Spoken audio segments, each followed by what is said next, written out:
Okay, I love the hype. Let's have fun. And we're about to do that right now. Yeah. So we have Cabasa, who is known as Olumide Ogunade, who is a Nigerian music producer, singer, songwriter, and sound engineer from Lagos, founder of Coded Tunes. He has helped launch careers of major artists like Nice, just like the song you just listened to, and Olamide, and also produced iconic hits like Enuduro and Totari. In December 2025, he released his album Unfinished Business, reimagining classic Nigerian songs with today's top artists, reinforcing his legacy as a cultural connector in Afrobeat. Is the middleman, so he doesn't like noise. It's always coded. So, ladies and gentlemen, welcome to Silver today. Cabasa. Thanks for having me. There's a point where we'll be like, can you crip walk for Cabasa? Yeah, you know what it is. And to have him come on Throwback Thursday, I mean, it's really, really great, nostalgic. Man, great. And You know the crazy thing, yeah? Cabasa doesn't just cut across the old generation. It's Yeah. the old generation, both the old and the new. Yeah, that's what I love. I mean, it's reinvented himself. It's great. I mean, it's something Yes, great. Yeah. that's what I actually love, and the fact that he knows how to communicate with the younger ones. He's not someone that would just bash, because I've had a conversation with him when he had a master class, and he was just relating to us like, I know you people, it's not you people, I know you. Yeah. Actually, so you started from Lagos, working to the studios, learning by listening. I remember you said that you love listening, and also building your craft from ground up. What were those early years like for you? Okay, so for me, my major influence was definitely from the church because, growing up, music was a major part of the culture within the church system. And I would have ended up as what everybody call gospel artist. Because beyond me just doing music within the church system, it was more of, I really wanted to serve God with the music that I heard and that I was hearing then. Then, at some point, I think when I just left secondary school, about to get into the university, I started seeing opportunities, majorly things that most people were complaining about. Then, that was when, should I use the word hip-hop, the Nigerian kind of hip-hop thing just got started. And, people will say it's not supposed to sound like that. And I felt like, look, I can actually do some crazy stuff around here. And before you could say Jack Robinson, while I was in the university, I could sneak out of school, go to the studio, do stuff. Even when I was done with university, worked a bit. While I was working, I was still doing music. So around early 2000, I just decided to, if you perish, you perish. Let me just, Let's do it. Let me just do this thing. And luckily, I was blessed to work with one of the legends on a jingle.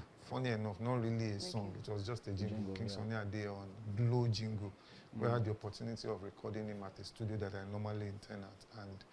And my dad got to know about that. My dad met him, and the rest was history. That was history. Nice. Right. Talking about Coded Tunes, apparently it was one of the biggest record labels back then that vetted some of the biggest biggest legends we have right now. Like, I usually love to address you, the legend that vetted the legend that we have right now. What was the idea behind Coded Tunes back then? So before Coded Tunes was the Smiling Head Soldier, which was Smiling X Soldier. Smiling Heads. Okay, Soldiers. Smiling Heads. Yeah, Okay, Smiling it was Heads more Soldier. like an hip-hop group. Yeah, Rather by my dear friend Labo, Olabo Soye, who everybody knows as Too Fat.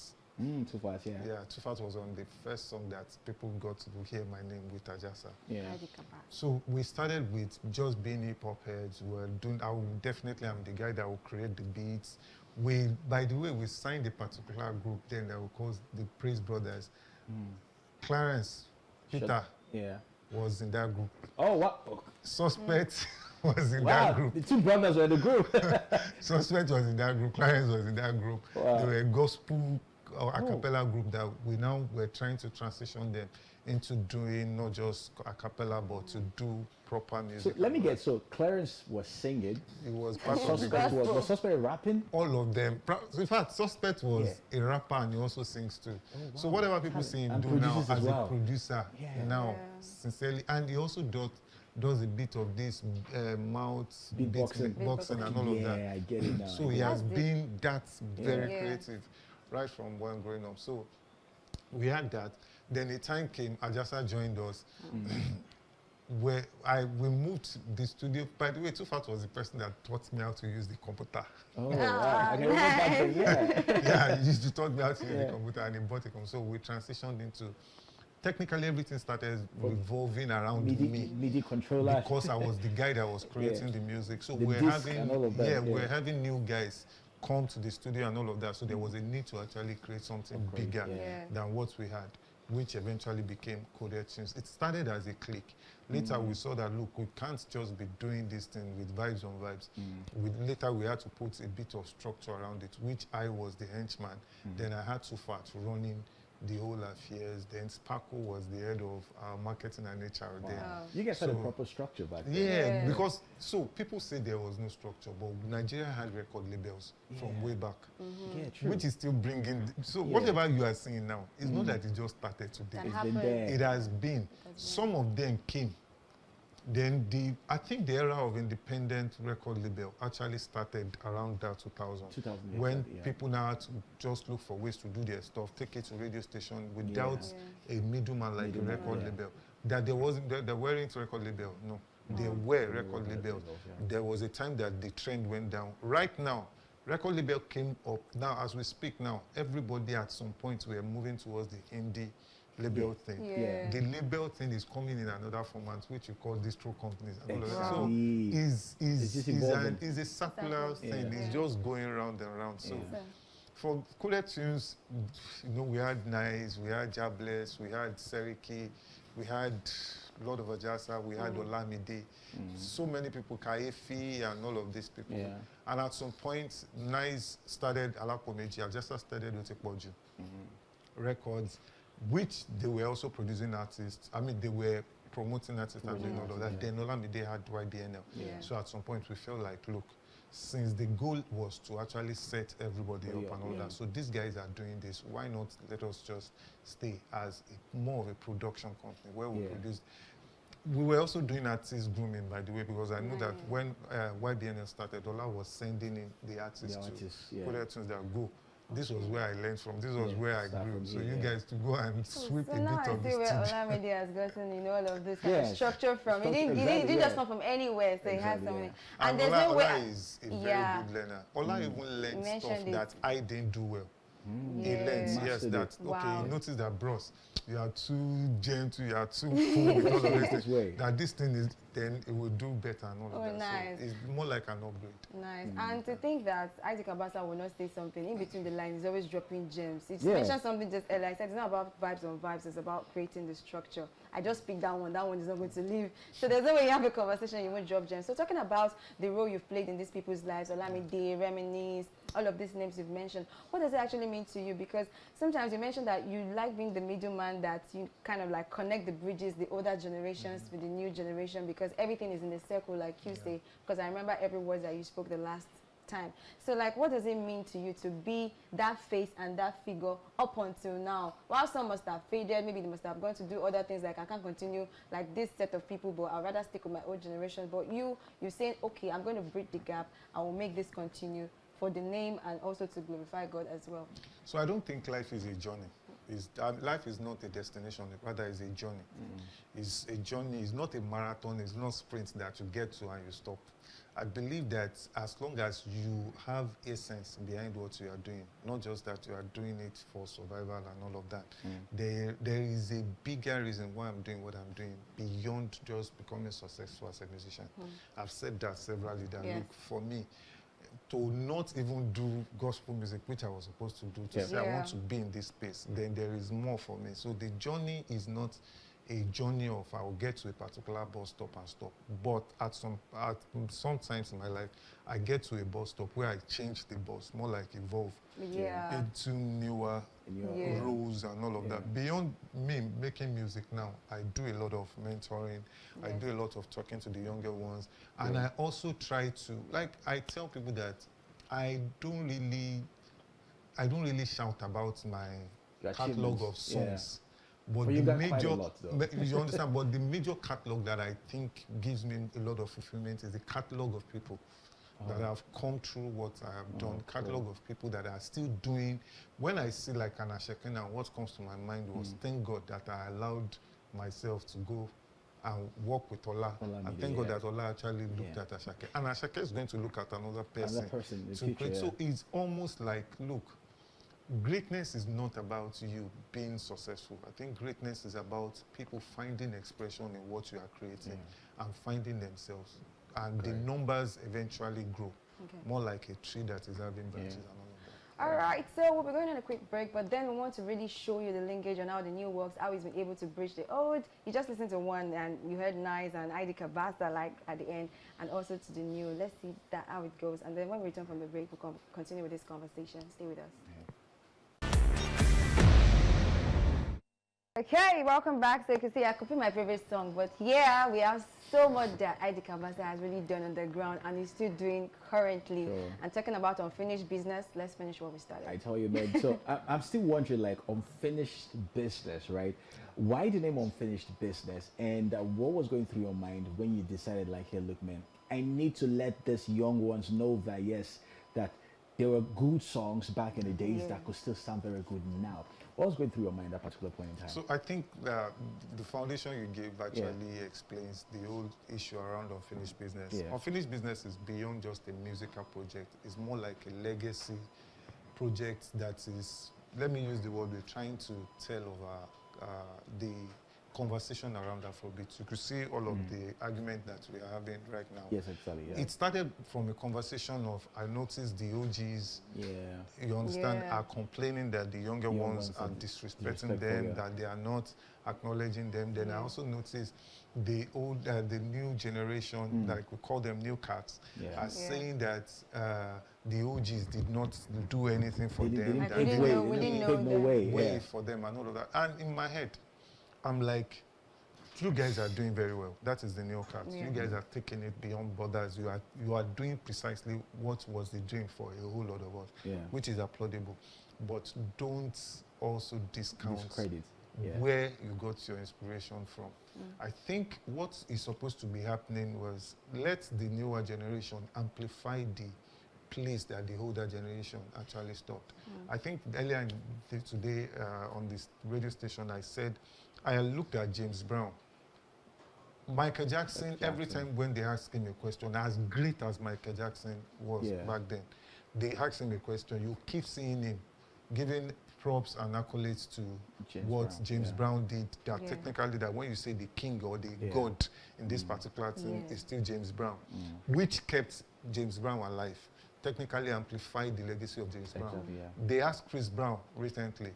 Chris Brown too said, no, don't compare me to Michael Jackson. Because why do we always like comparing? Comparison is the thief of joy. It makes us to lose the essence of what that thing actually, because you cannot be judging a fish by its ability to fly and judging a monkey by its ability to swim. So at the end of the day, you see, these things are meant to actually amplify themselves. So in my head, I'm like, how best can I do this? Instead of me arguing that, no, this person was great, this person was this, but let's just look for a way to just create music around that time so that you will know where you are coming from. You will know where we are, and we can project into where we're going to. Okay, but yeah, we can actually not go away without discussing the issue of, you know, Shem Kuti and then Wizkid. I mean, the old banter, like a week long, it's just, and in my head, I'm like, I didn't know it was going to really blow out of proportion this way, and then digging out different things, this person jabbing at each other. I mean, being the legend that you are, what's your take on this particular issue? So personally, if we need to carry king, let's carry the king and flog. Personally, I don't like talking about people. I like talking to them. Okay. You understand? If I have the fight part, whatever brought about this, if I have the opportunity to actually probably be with him, be with Wizkid, I will know what I can say. Either or the two. I don't think any one of them is right or wrong. I'm not in the business of doing that. But for me, I think we need to be careful with winning the battle and losing the war. These battles of trying to be right, this battle of trying to be superior and all of that, we need to be careful so that we don't lose the war of history. In the whole of this now, what has become a bit of a concern to me is the distortion of the history. These histories are meant to be legacies. Histories are meant to be legacy that should be preserved. They remind us of where we are coming from. They remind us of the labels of the heroes past. We should not distort it all in the name of... Now, I'm not saying either of them The two of them, they have their issue. But the people supporting them, I saw a lot of distortion of history online that got to me. I had to call somebody close to me that, look, if this is happening to a Fela Kuti, exactly, yeah, then none of us, whatever we have done, is safe. It's going to matter at the end of the day. That technically this thing is not, the attack on Fela legacy was not an attack on Fela as a person. Yeah. It was an attack on a whole lot of things. Exactly. So for me, for Sheung and Wiz, I think whatever happened, it could have been avoided. Yeah. In no fairness, Sheung might have his reason for doing what he's doing. Wiz, I know Wiz a bit. I know Wiz is a chill guy. He's not the guy that wants to, you will notice that he's not the guy that is looking for wala, wants to talk and all of those things. So I don't know sincerely, I'm not really interested with what is going on with the two of them. But I'm saying, and I'm saying to the younger ones, let's be careful of what we are typing. Most of the people rewriting this history, they were never present. Then some of the things that you just need to do, as simple as getting a book to read, as simple as going on YouTube to check. When you see what Fela did, and you see people will say, Fela legend. In all fairness, I think Fela is a god in music. He's with a small letter.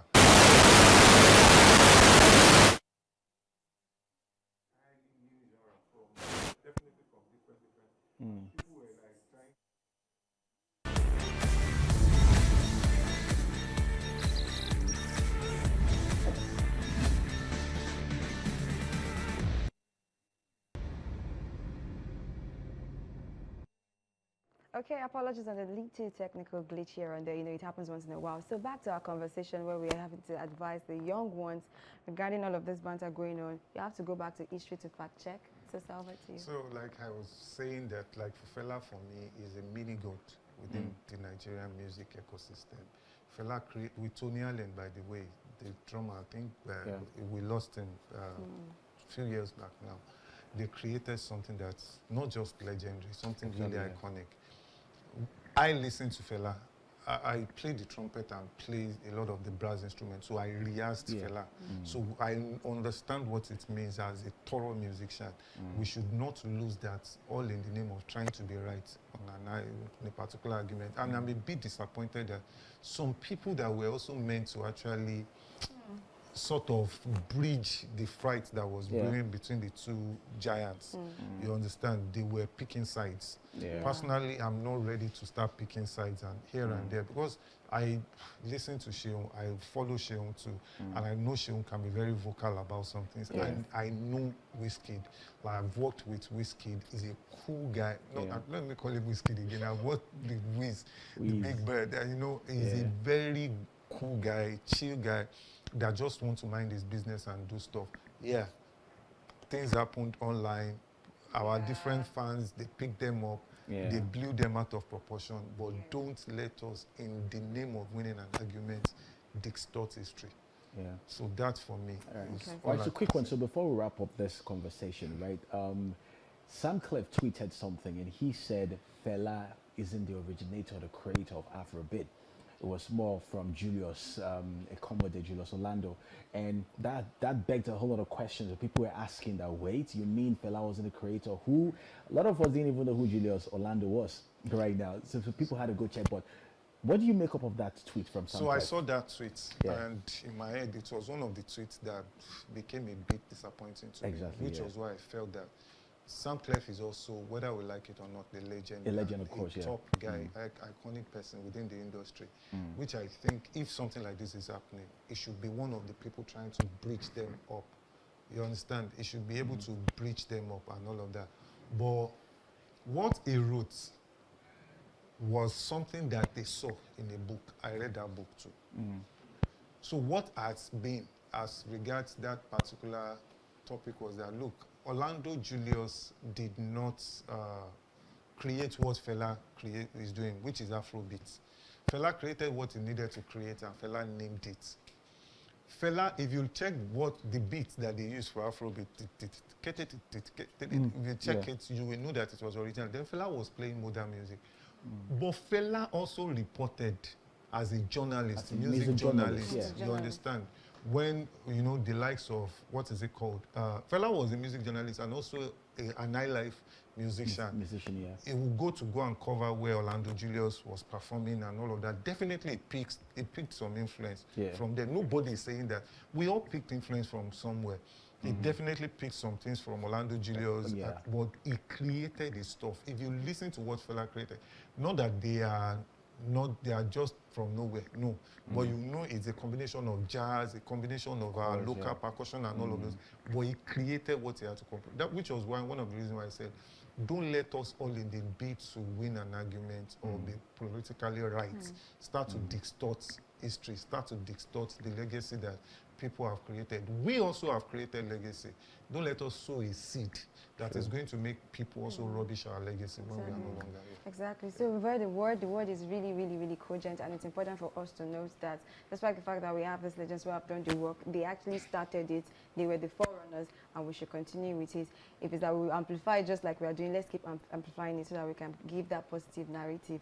Okay, so we'll just go to this, you know, like fun questions, because it's been all heated up and tight. So we'll just do these fun questions. Yeah, cool and chill person. You don't like surprises like that, but then we want to throw you this question. So you answer really quick.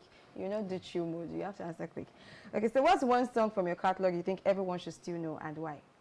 One song from my catalog? Yes, everyone should know, and why? Photocopy. Why?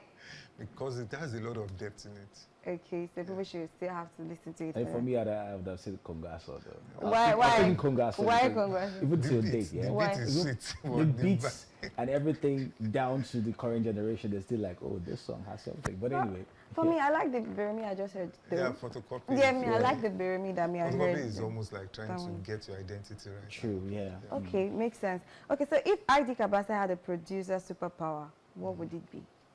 If you had a superpower? I've never thought of that. A superpower probably would, the ability to influence, to work with any artist that comes to my mind. Like just in that the will snap. just do like this. The person just responds. The first person that, but I think you're already doing that already. No, the first person I will do like this, if you tell me to work with right now, sincerely will be Bonner. Oh, so That's true. Bonner. Why haven't you worked with Bonner though? Sincerely, Bonner is one of my unfinished business. I'm still trying to Unfinished business. Recently, Bonner to us threw a jab at me. He said, I'm not an OG. But it's okay. I understand. I think I got the context from where it was a misunderstanding of what I was trying to say. Where I was trying to say that, look, Bonner did not start the live band thing. That people like Fela and all of those people actually did it. But for me, right now, and let me say why I really want Bonner if I do like this.